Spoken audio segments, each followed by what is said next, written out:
What is shareholding pattern of a company?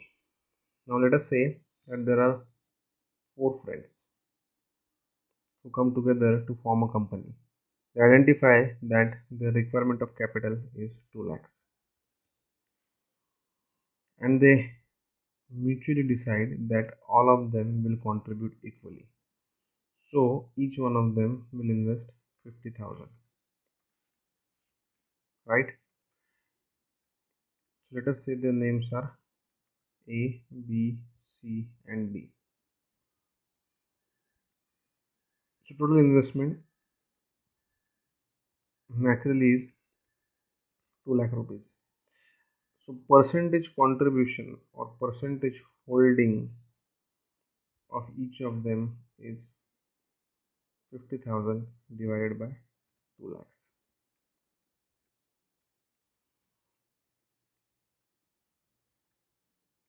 So you would see that each of them is now holding 25%.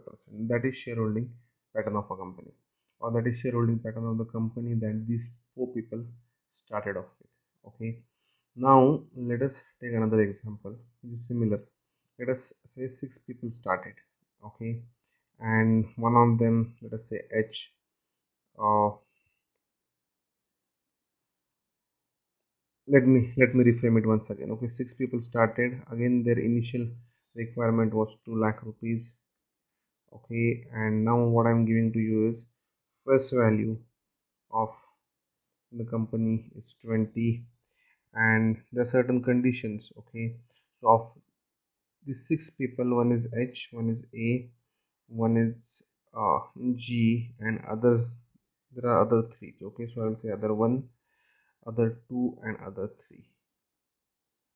Okay, so other two and other three. Okay, so it is said that A will have 50% stake and B will have 24% stake, and rest of them will distribute the stake in equal proportion after deducting stakes of H and A. The stake distribution for H and A has been decided depending on their initial capital investment levels as well as the risk that they have been taking. So G becomes 100% minus sum of these two. I will freeze these two and then I will say divide by 4. So 6.5% becomes the stake of each of them. Okay, so this is again a shareholding pattern, like H holding 50%, A holding 24%, G holding 6.5%, other one, other two, other three each are holding 6.5%. So naturally if you sum them up it is going to be 100%. Okay, so this is total. Okay, now we also have access to the face value of the company. So let me complete this. Okay, now we also have access to face value of the company. Now what is the face value of the company? Face value of the company is the value with which the first time distribution of the share had happened, or it is the value at which the company got incorporated. Okay, so with that face value we can get number of shares each of these got in this entire deal. Okay, but before that let us calculate the value invested. So I will say investment value by each of them will be 2 lakhs. I am freezing it into 50%. Okay, so this is the value that each one of them invested in the company. Now once we know the value, number of share calculation becomes very easy. So you will say this value divided by 20. I will freeze this 20. I will track this down.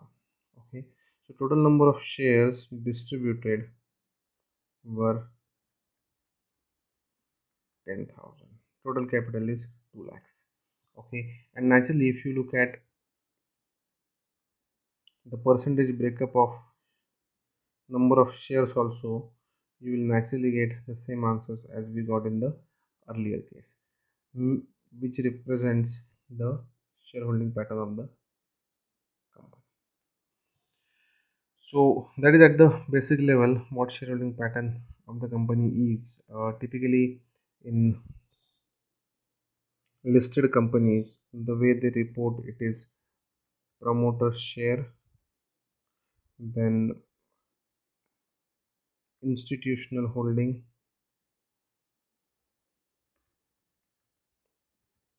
okay, and there is one more category which they called as non-public holding, which many a times means that these are not non-retail and non-institutional investors, and then there is public holding. That is how typically the shareholding pattern of listed company is shared. More details about it when we come across some thought process around it. That's it for now. Thank you.